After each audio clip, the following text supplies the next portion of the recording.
அனைவருக்கும் கணித வணக்கம். இப்போ பார்க்க போகிறது 7ஆம் வகுப்புக்குரிய கணக்கு முதல் பருவம். இயற்கணிதம்ங்கிற யூனிட்ல பயிற்சி 3ல் 3ல 3வது கணக்கை பார்க்க போகிறோம். தீர்க்க அப்படின்னு சொல்லிட்டு முதல் கணக்கு என்ன கொடுத்துருக்காங்க பாருங்க. x + 5 = 8 அப்படின்னு சொல்லி கொடுத்துருக்காங்க. இப்போ எக்ஸோட மதிப்பு நம்ம கண்டுபிடிக்க போகிறோம்.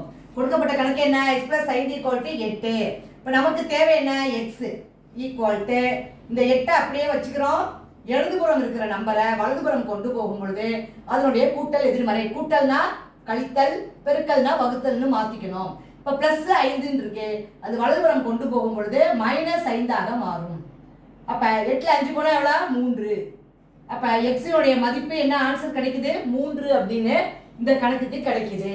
அடுத்த கணக்கு பாருங்க. p - 3 = 7ன்னு கொடுக்கப்பட்டிருக்கு.